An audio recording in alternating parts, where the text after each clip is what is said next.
For a lot of you, probably the only experience that you've had with structured decks is structured decks that have immediate competitive impact on Yu-Gi-Oh! If we talk about DDDs or ABCs, I don't know why they're all letters, Monarchs, Dark Worlds, Agents, all of these structure decks that had immediate impacts on the entire landscape of Yu-Gi-Oh!, especially at the first YCS that they were legal at, and you might think that all structure decks have been like that, but you would be mistaken, because if we look back at the original structure decks, the first 8 or 9 or so, none of them were very good. They had a couple useful reprints, and they were technically better and more playable than starter decks, but for a while they were pretty much garbage. The boss monsters in them were all incredibly inconsistent to summon. The cards that were reprinted in them, while good, didn't actually make up the price tag of the deck itself, and a lot of the new cards that were included were just straight trash. One of them is the one that we're going to talk about today, that I believe is the worst Yu-Gi-Oh! Structure deck of all time, and I'm going to tell you why. So we are talking about the 7th structure deck in the TCG, and that is structure deck Invincible Fortress. Now, I remember buying this as a kid, and because we've been talking about so many different nostalgic top 5 lists recently, I really wanted to make another video talking about like these old structure decks, and this one came to mind because it was just so bad, and it was a really big lesson for me that I eventually... Maybe I sort of learned it when this first came out and I tried to build the deck around it, but eventually it became the groundwork for what I now understand is a great example of how you should not build decks that rely on your opponent interacting with you. And we'll kind of talk about that as we go along here. But anyway, this was a rock structure deck. I believe it is the only rock structure deck, unless you're counting the Magnet Warriors and the Yugi structure deck. And... okay, so there's two different themes going on here. The first one can be summarized by looking at the new field spell that was included in this called Canyon. Now, Canyon only has 2 lines of text, and all it says is that if a rock-type monster in defense position is attacked, double any battle damage to the controller of the attacking monster. So just by looking at that card, you can probably tell that the first of the 2 themes going on here is not very good. This is a terrible mechanic, and it took some testing to learn that as a kid, because on surface you can say, and a lot of the cards in this deck have 2000 defense, and you can look at Canyon and go, man, they'll just attack into them and they'll take like 2000 damage off of one attack. What I didn't realize at the time was that your opponent doesn't have to attack your defense position monsters. Yeah, there are a couple cards that force them to battle, but in general, if they don't want to attack them, and they probably won't want to attack them if you have Canyon face up on the board, then they don't have to attack them. Canyon's effect was taken from an older card that was reprinted in the structure deck, and that is Stone Statue of the Aztecs. It is basically the monster card version of Canyon. Double any battle damage your opponent takes when they attack this monster. 2000 defense. So usually they're taking some damage when they attack into this. And on the surface, I suppose Stone Statue of the Aztecs, while it isn't very good, it's definitely better than Canyon because it doesn't telegraph that you're doing this. Now, after they attack into one of these, they'll probably never attack a face-down defense position monster again, but even still, the first time this happens, you can probably get like 1,000 to 2,000 damage off of one attack, which is halfway decent. Now, besides the terrible strategy of giving the double damage, the other half of this deck, and probably the majority of it, is flipping your monsters face up and face down. Now, you may remember Guardian Sphinx. It's one of the OG tribute monsters. Well, not so much OG, but it was pretty useful back in its day. When you flip it face up, or when it's flipped summoned, you bounce all monsters on your opponent's side of the field back to their hand, and then you can flip it face down again. Now that is actually not terrible. You can flip everything back to your opponent's hand, attack for 17, flip this thing face down, and then now they have to rebuild their field, but also deal with the face down Guardian Sphinx. Otherwise, you're just going to bounce everything again. And when this came out, no one really had effect negation so much. It was just like destroying cards. And a lot of times they couldn't deal with this, and you can just keep bouncing their cards back to their hand. And actually, this was semi-viable. But the structure deck builds on this theme by giving us even more cards that are meant to benefit off of this flipping. So they put a whole bunch of older ones that were not in the same set, all in the same structure deck. Moai and Scepter Cannons is one example.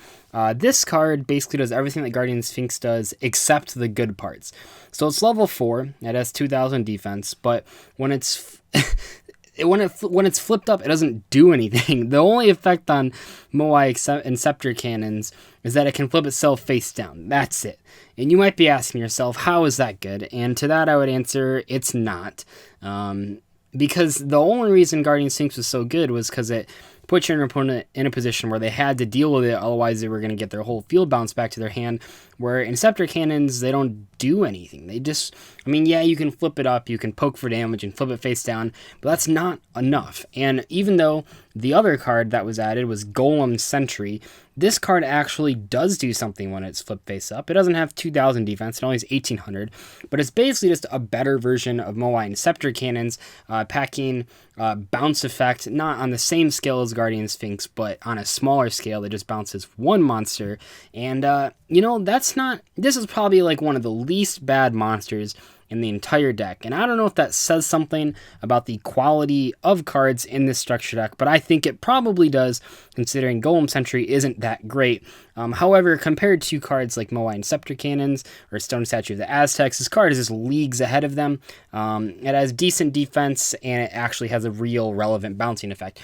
But what is this all working up towards? Well, it's working up towards the boss monster, the card on the cover, Exod, Master of the Guards. Now, I do have to say, this card looks really cool. I think that's one of the main motivators that I had for buying the structure deck in the first place.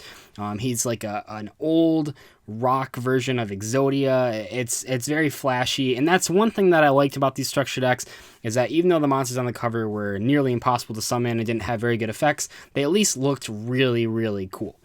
Anyway, though, this guy has 4000 defense, 0 attack. It cannot be normal summon on a set, and the way to summon it is to tribute a Sphinx monster you control.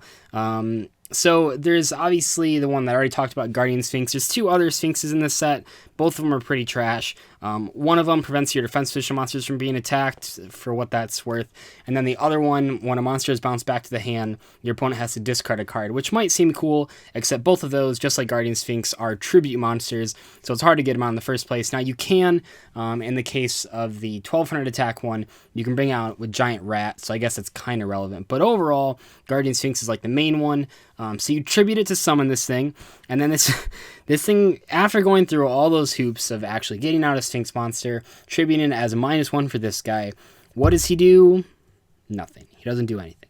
When an Earth monster is flip summoned, while this card remains face up on the field, inflict 1000 damage to your opponent. So you can see now that the strategy they're trying to build here is that you summon Exod, you have like your Moai and Scepter Cannons, you got your Golem Sentries face down, and then you flip them up and you do 2000 damage to your opponent. Maybe you scored some early damage with Stone Statue of the Aztecs or Canyon, and then you can just finish them off with this effect, and your opponent would theoretically have a hard time dealing with 4000 defense, even though this thing doesn't gain you any advantage. It doesn't even take away advantage from your opponent. It can't attack. It's just, it doesn't really do anything. Other than that, it's just a bad Stealth Bird, right? Stealth Bird isn't the best card, but it was played in a variety of dark decks back in the day, especially the Chaos variants that just wanted something to do damage. It didn't require tribute, basically required no setup whatsoever, and it had the same effect as this giant Exodia remake, without the hoops. And let me tell you, this is not good enough. Even with the most ideal of hands, even putting it into the perspective of old Yu-Gi-Oh!, this card was not played in anything except maybe super, super casual decks. But at that point, it's really not even worth saying that it was played, because super casual players will play literally anything no matter what. Okay, so maybe my biggest gripe with this deck is that they actually had an idea for sort of good card design in one of the new cards that they included in this structure deck, and that is called Great Spirit. Now, Great Spirit, I think if the entire deck was based around cards with this effect, might actually be not terrible. It's a level 4 monster, and Once again, you can flip it face down during your main phase. Pretty straightforward. But when it's flip summoned, you switch the attack and defense of one of your earth monsters on the field until the end of the turn. So the idea there, despite everything the entire rest of the deck is telling you to do, is you give a big defense monster a lot of attack points. It attacks, and then using that monster's effect, you flip it down to defense position so that when it switches back its attack and defense, it actually is in defense mode. That's sort of a cool card design, I'll admit it. Maybe this card would have been better. Well, absolutely would have been better if it had 2,000 defense, if it activated whenever it was flipped, and also if it gave the monster that's attack and defense was switched, if it gave it the ability to switch to defense position after like the battle phase or something. That would have been cool, but Great Sphinx is just so out of place because Great Spirit, I should say, sorry. Great Spirit is so out of place because the entire rest of the deck is telling you not to do this. It's telling you to have big defense monsters and slowly whittle your opponent down, and yet this card is just randomly included. Yes, there is a shield and sword in the structure deck, but that's not really viable, where Great Sphinx at least is almost, I mean, it's borderline playable compared to like the rest of the structure deck, which is garbage. But there was a cool idea there, and it never was fully realized. Obviously, none of these rock monsters did anything, not only in old school Yu-Gi-Oh, but obviously in modern Yu-Gi-Oh, none of these cards did anything.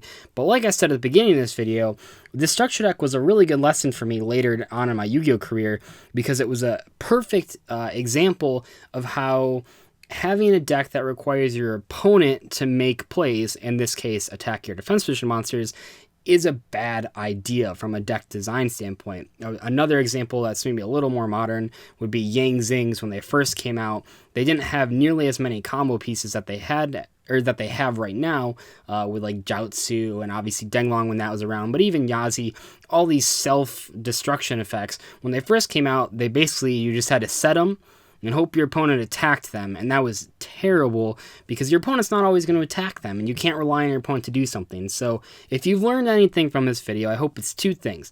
First of all, not all structure decks were good. In fact, a lot of the old ones were really bad, even in the context that they were created. So if you haven't been playing that long, just praise the Lord every day that you don't have to deal with these structure decks that come out and make no impact on the game.